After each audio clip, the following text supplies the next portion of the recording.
Salut tout le monde, aujourd'hui je n'ai pas d'ennemi, pas de Sienna contre Ice qui ne m'a pas pardonné de mes moqueries, de son rire, puisqu'il n'a pas vu les vidéos, donc il ne risque pas de me pardonner. Bref, j'espère que vous allez bien. Aujourd'hui on se trouve pour parler de la TNA. Salut tout le monde, je l'ai déjà dit, merci de suivre mes vidéos. Voilà, je vous les remercie, je le fais pas assez. Vous êtes quand même courageux de regarder des reviews de la TNA. Vous n'êtes pas beaucoup, pourtant il y a des bons shows, donc ça c'est à ce niveau-là. Je ne sais plus parler, mais c'est cool. Donc voilà, on se retrouve aujourd'hui pour la review du deuxième TNA Impact de l'année. Ouais, exactement, depuis que ça a été racheté, tout ça. J'ai oublié de vous faire la review, je vous en ai déjà parlé pour Wayne Only, mais j'ai oublié de faire la review. Enfin, j'ai pas eu le temps de vous faire la review du premier show, mais je vais quand même mater le show. J'ai commencé, j'ai pas fini. Quand même mater le show histoire de faire une note et de pouvoir la mettre dans mon tableau. Voilà, pour avoir la moyenne, bref. Je vais pas vous l'expliquer à chaque fois, mais tout de suite je vais vous donner la review du premier match qui est Bobby Lashley contre EC3 en Last Man Standing match. Donc à la base on a un segment micro pour commencer entre les deux forcément. EC3 de mieux en mieux, hein, concrètement il a fait une petite interview du Piaf du logo aux Twitter. Voilà, donc c'était pas le segment de micro était cool. EC3 je trouve que voilà, il est de mieux en mieux, je vous le dis à chaque fois, mais au départ je l'aimais pas, maintenant c'est un gars qui est au sommet pour moi. Rien à dire. EC3 c'est de mieux en mieux. Le match il est cool, il est hyper violent, surtout système létal. Le système létal il y en a 3 qui sont pétés je crois, donc une avec un spear à travers la table sur EC3 et l'autre c'est EC3 qui fait un neckbreaker depuis le tablier sur l'extérieur sur 2 tables, rien que ça. Last Man Standing match donc qui est très très bon. C'est Lashley qui gagne si je dis pas de conneries, ouais c'est ça je crois. Très très bon match. On va dire on commence très très bien le show, c'est cool. Ici pleine forme. On va passer au segment suivant, donc 1 sur 1 bien sûr pour la note, donc c'est pas mal, on va rester là, merci bisous. Ce serait pas mal quand je tombe sur un show, je pense à Chandler serait possible, ou à NXT, où il n'y a qu'un match, du coup bah s'il est bon ça fait 1 sur 1, voilà, clean, pas de problème. Bah on va passer au segment suivant, Rockstar Spud, qui donc arrive complètement ridicule pour annoncer Aaron Rex, tout aussi ridicule en travelot, concrètement faut le dire, hein. Puis Robbie E vient nous sauver d'un éventuel passage sur Miles TV.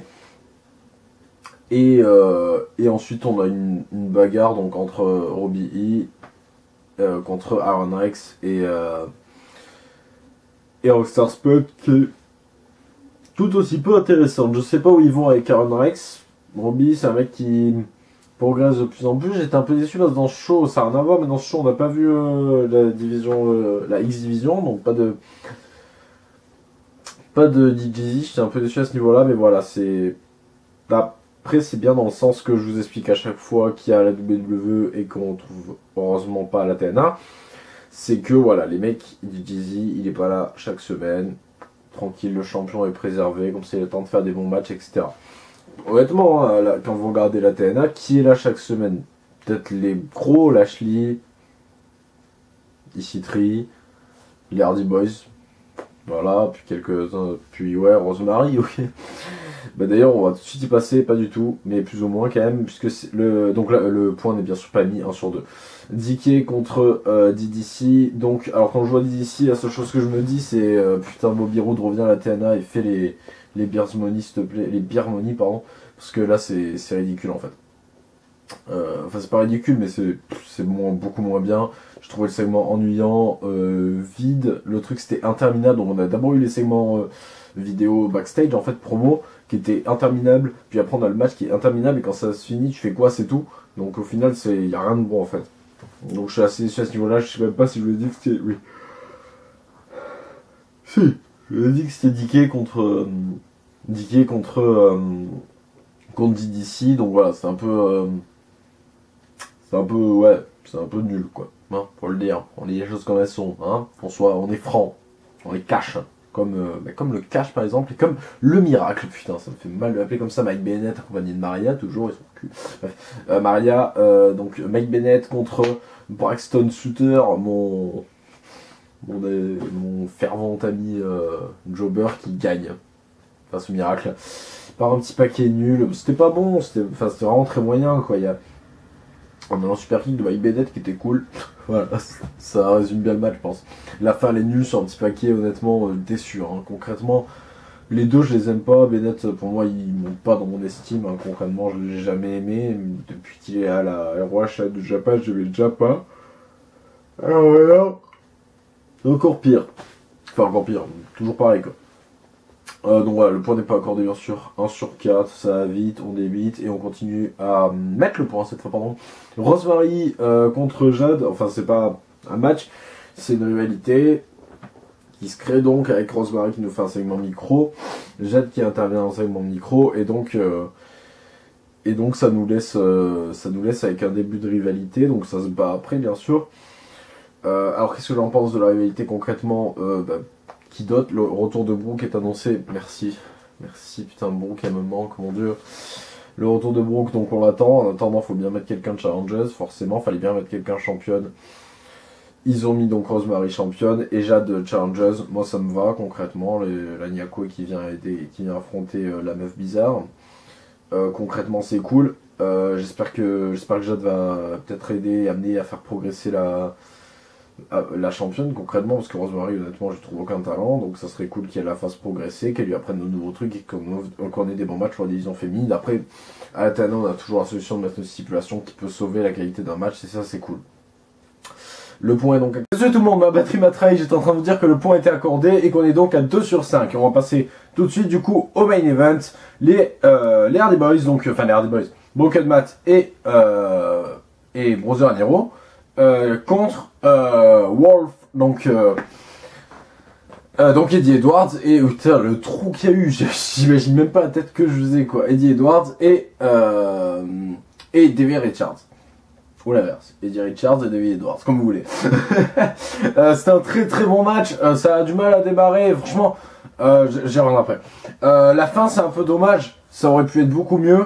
Mais voilà, en plus on a un semblant de dissension entre Wolf, ça m'intéresse pas du tout ça de voir ça concrètement, les deux ils sont super bien ensemble. Donc c'est un peu dommage, Davey Richards, en plus apparemment c'est sa dernière année de catch si je me trompe pas, donc ça serait nul de finir là-dessus, voilà, les finir en équipe c'est très bien. À moins de faire vraiment l'apogée, finir l'année avec un match entre deux, bon, bref. Voilà, donc très bon match avec un point accordé bien sûr, ce qui nous fait 3 sur 6, donc la moyenne tout pile c'est cool quand même. Voilà, la TNA on démarre doucement, maintenant qu'il y a un nouveau racheteur on va voir, il y aura sûrement de nouvelles recrues qui vont arriver, donc ça va être cool, j'espère. Donc voilà, on va voir comment ça se passe. Ce que je voulais vous dire par contre rapidement, c'est que voilà, il y en a beaucoup qui parlent d'un retour de Jeff à la VE, même Jeff dans le main event de Mania, c'est ce qu'il veut, c'est ce que beaucoup aimeraient, c'est vrai. Pareil pour Matt, par contre faut vraiment le faire vite, hein, parce qu'ils sont plutôt jeunes les deux. Jeff il est encore capable de faire des trucs mais dans quel état il est physiquement après, je sais pas trop. À la VE il pourra pas se doper comme ça pour Mania, quoique s'il est par timer ça passe clean. Donc bon après voilà, honnêtement s'ils veulent, si vous voulez vraiment d'un main event de Mania avec donc voilà c'est de là. Si vous voulez vraiment d'un main event de Mania avec putain oh avec le putain c'est dingue. Avec Jeff ou Matt, faut le faire vite parce que là ça va être très très chaud. Déjà je sais même pas s'ils sont capables de faire des main events de Wayne Only alors de Mania. Non voilà, ou alors un main event en équipe, mais bon, pour un match avec Mania ça passe clean, hein. Honnêtement là ils vont affronter Young Bucks bientôt à la ROH, ça sera cool. Tu le fous contre Cesaro et Sheamus, ça serait cool aussi, mais bon là voilà. Bref. Voilà, je m'étale sur une autre fédération, donc ça va pas du tout. Ben voilà, bah, c'était cool, du coup j'ai mis une journée à faire cette vidéo, c'était un peu chiant à ce niveau-là. Mais voilà, on se retrouvera pour le tournoi UK, je vous le dis tout le temps, donc toujours pareil, je vais le mater de suite. Non, je vais au kiné, mais après je le mate, voilà, bref. Je vous fais des bisous, je vous dis à bien tard, et faut pas que j'oublie de regarder le premier show de l'année de la TNA pour vous faire la moyenne, bref. À bien tard.